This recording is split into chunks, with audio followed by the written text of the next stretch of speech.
আজকে যে রেসিপিটা আপনাদের দেখাবো, এই রেসিপিটা যদি আপনি একবার বাড়িতে বানান তাহলে বারবার বানাবেন। এর স্বাদটাই এতটা সুন্দর হয়।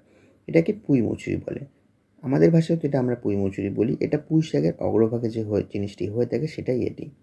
এর জন্য লাগছে আপনার যে উপকরণগুলি, তার মধ্যে হচ্ছে শিম, মূলো, আলু, তার সাথে আছে আপনার পেঁপে এবং রাঙা আলু, তার সাথে আছে আপনার বেগুন এবং কুমড়ো।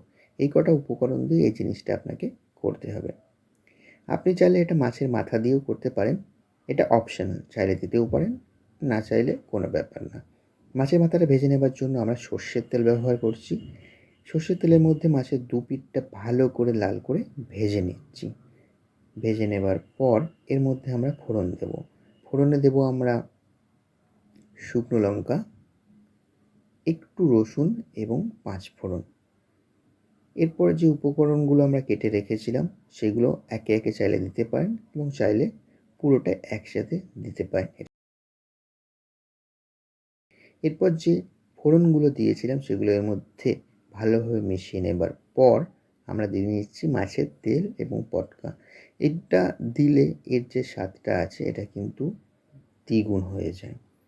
এরপর যে পুঁই মুচুরিগুলো ছিল সেটা ভালোভাবে ধুয়ে রাখার পর আমরা এর মধ্যে দিয়ে দিচ্ছি। দিয়ে সমস্ত উপকরণগুলো ভালোভাবে মিশিয়ে নিচ্ছি।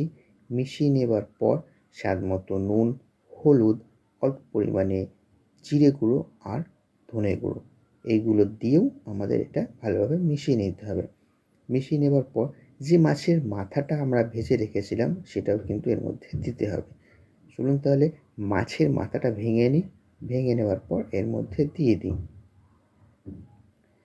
মাছের মাথাটা দিয়ে দেওয়ার পর এটাকে আমরা ঢেকে দিই। ঢেকে ঢেকে করলে আপনার রান্নাটা তাড়াতাড়ি হবে, টেস্টটাও খুব বেশি হবে।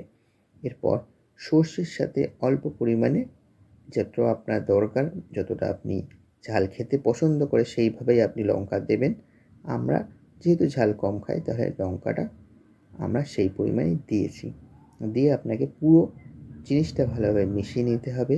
আরও কিছুক্ষণ ঢেকে রাখার পর এটা আপনারা দেখতে পারবেন জাস্ট একটা মাখো মাখো ব্যাপার হয়ে গেছে। তখনই কিন্তু আপনাকে বুঝতে হবে যে এই রেসিপিটা কিন্তু পরিবেশনের জন্য তৈরি হয়ে গেছে। এটা দেখুন কি সুন্দর লাগছে দেখতে। আপনি একবার অন্তত বানিয়ে দেখুন, আমার কথা শুনুন। ভালো তো অবশ্যই লাগবে। ভালো লাগলে একটা কমেন্ট অবশ্যই করবেন।